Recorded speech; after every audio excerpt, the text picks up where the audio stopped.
Hello all. My name is Anu Salansaari-Posti and I'm the Head of Marketing, Communications and Sustainability at Valmet. Today I have here with me Thomas Hinnerskov, who is the future President and CEO of Valmet. Hello Thomas. Hello Anu, very nice to meet you. Thank you for joining me in this interview. And congratulations, you have been today appointed as the future President and CEO of Valmet. And you will start in the second half of the year and at the latest at the end of September. Yes. Yeah, thank you very much. It's a pleasure. Looking very much forward to start. Yeah. I am sure people are eager to know more about you, Thomas. But firstly, let's start with the question, what attracted you to Valmet? I think Valmet, if you just look at the purpose of Valmet or the mission of Valmet, sort of converting renewable resources into sustainable results, I think that's a fantastic purpose, and it's definitely something that the world needs now more than ever. So I think I couldn't think of anything better to get up in the morning to actually help do. So that's one, and of course it's an amazing legacy that Valmet has, in particular here in Finland. So yeah. Very happy to join and be part of that journey, the future journey. Yeah. You have worked in many leadership positions in international companies and in many countries. What have been the highlights of your career on the road to become the next President and CEO of Valmet? First of all, I think having sort of lived in 6 countries across 3 continents has been very important for me, also in my personal development, but definitely in my leadership development. Sort of understanding different cultures, how they work, both from a people perspective and from a business dynamics perspective. If I should mention certain roles, then I would say, heading up Asia Pacific for ISS with more than 200,000 employees under the responsibility was an amazing thing. Basically because you took sort of people you recruited them out of poverty and gave them training.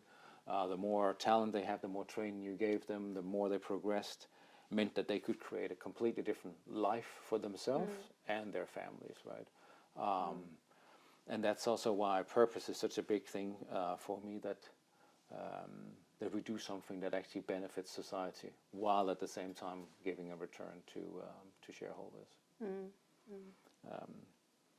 Then changing to Kone, which is another amazing Finnish company, was one of the most innovative companies in the world. When I joined, it was just same passion but for different things, and it was just also an amazing journey and transformation that Kone was on and still is on, but also at the same time taking care of customers and their end users, which creates a special dynamic when you're not necessarily selling to the customer who is really going to benefit from the value you bring.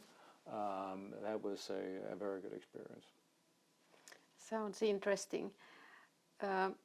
During your long career, you have obviously learned a lot and developed as a person and as a leader.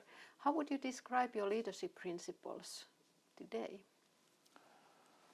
For me, it's very much about having a very clear strategic direction for the company so that all employees know where we're going, which means that then it's easier for them to actually make decisions that is fully aligned on where we're going as a company.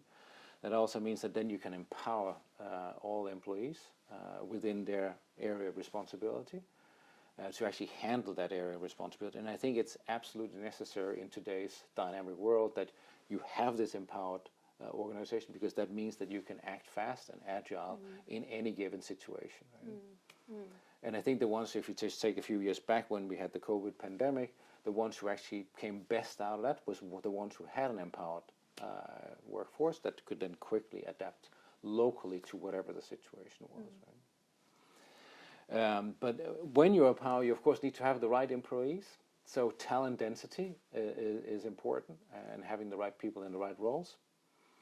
And then lastly, I would say you need to provide your organization with psychological safety, because that means that they're They feel safe to try out new things. They feel safe to change. They feel safe to improve. Because every time we change or we try to improve things, we often, or that only comes with if people in the organization change behavior. Every time you change behavior, you take a little bit of personal risk. When you take personal risk, you want to feel safe in taking that personal risk. Right? So that is a very important thing for me. Good.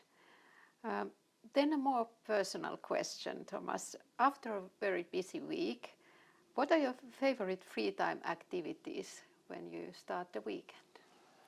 Yeah, so obviously I travel a lot, so I'm mostly away the whole week from the family. So the family gets a lot of attention in the weekend. But then often very active weekends. My daughter plays tennis, especially the young one, who is very, very competitive. I also sort of run, stay fit. I think that's important in these roles as well, because it is important that you are physically in a good shape. But then nature place is probably my biggest recharge place, where I like to walk in nature, run in nature, do other activities in nature. And so that's also a bit back to the sustainability again.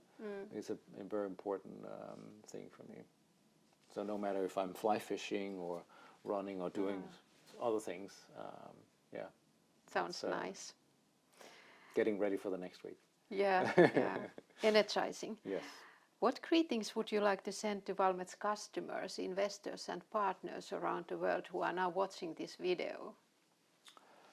I think that would be that I would be very happy and looking very much forward to meet a lot of you in the coming months and years, and I'm really hoping that we can create a strong partnership going forward to create even more value for Valmet, for our customers, but also for the world. Thank you. Thank you very much for the interview, Thomas. Thanks, Anna. Good to see you. Good to see you.